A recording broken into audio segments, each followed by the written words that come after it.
Welcome back to the channel, guys. It's time for another audiobook review.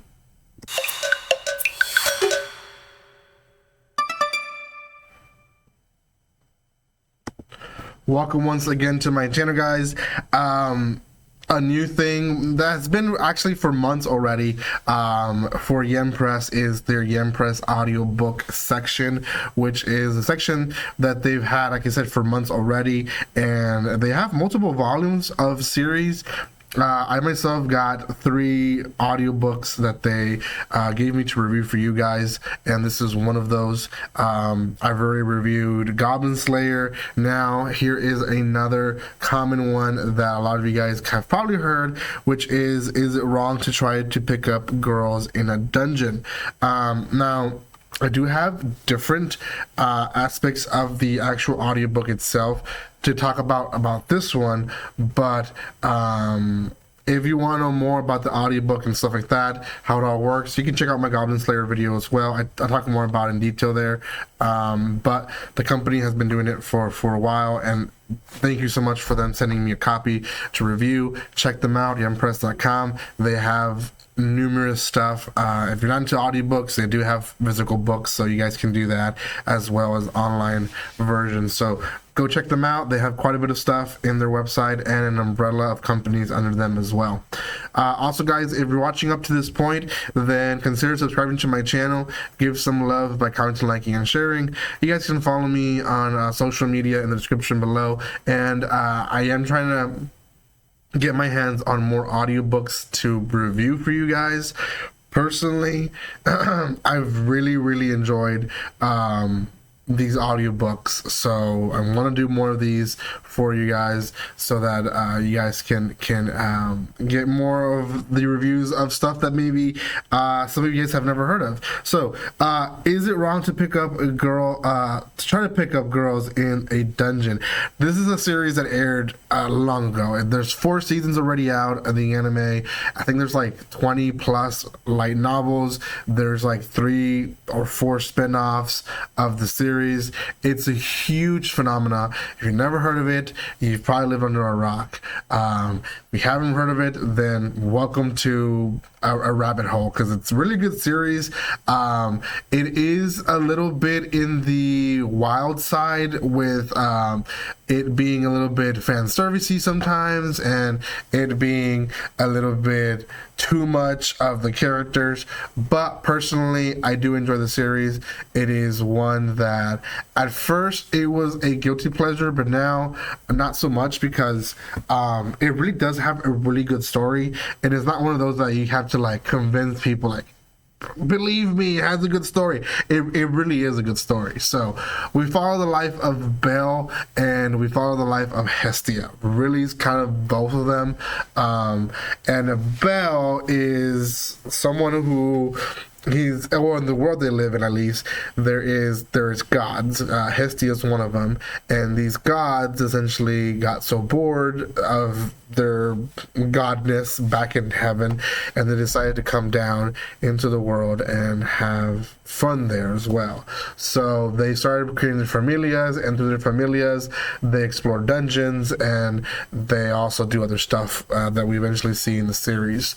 But Belle is the only one in the Hestia familia, at least in this volume, and we find out kind of the background stories midway in the audiobook, that Hestia was looking left and right for someone to join her familia, and Belle was looking left and right to join a familia, and they kind of, no one wanted each other, and they ended up finding each other and thinking that, you know, why would he want to be there and why would she want to be in her familia, but they ended up together.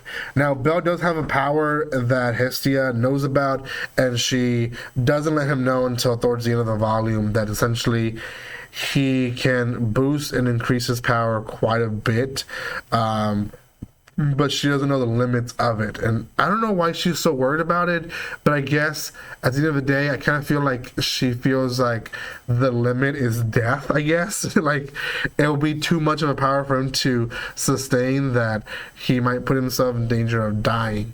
Now the relationship is very close.